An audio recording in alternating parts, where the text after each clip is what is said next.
Alright, we're back at it again with this. This is a Sterling truck, Actera. Got a 3126 cat. I got another video and I'll post it soon. But we replaced this heui pump. And there was no video of anybody replacing one of these styles. There's other styles that look like a big block and all this shit's inside. You can't see it. What I found, first of all, there was no bolt here. There was no bolt on the bottom. And there was only one bolt down there on that side. I replaced the bolts when I put the new one in. But the biggest problem with this fucking junk, it's just a terrible design, is this line. This is the pressurized oil feed line that comes up to the head, alright, for the injection system. This little fitting right here, this little Parker fitting, Chinese fabricated piece of shit, O-ring boss fitting, there's the nut, jam nut. If you don't have that son of a bitch perfectly straight, if it's at any angle, one way, this way, that way, up or down, when you install this line, you're screwed. Okay? And I'm guessing that's what happened to the last pump, because what ended up happening is the thread ripped out of it. That's why I had to replace this one. It leaked oil. I installed this one, and it might take a couple of tries because it's not fun.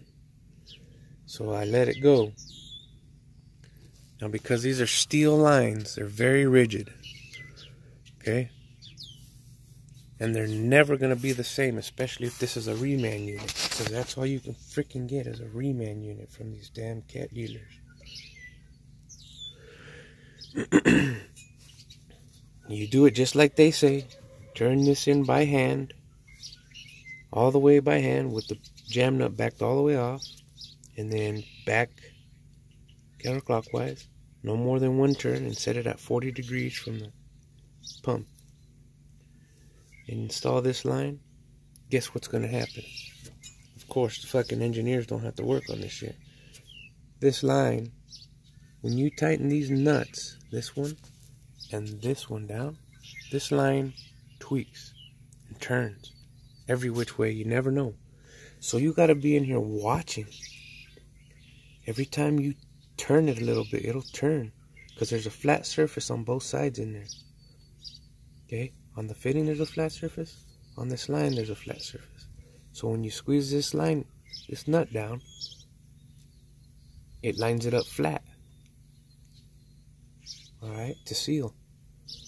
So you gotta tighten it and watch how it flexes, and if you don't like it, it's putting too much stress on this, it'll leak, because that O-ring won't be in there perfectly straight.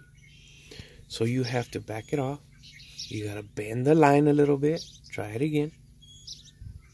If it's not moving this fitting too much when you're tightening it, do it again. And then when you do it up here, you still gotta watch down here to see if it's moving this fitting. So you gotta tighten it. If you don't like it, you gotta loosen it, bend the line, do it again. You gotta have minimal distortion for the alignment of this stupid fitting. Alright? And when you finally get it close enough, if you're lucky, you can only tighten this jam nut no more than 24 foot-pounds. Because this piece of junk is aluminum. And you'll strip the threads out. And there's only about 6 threads in there.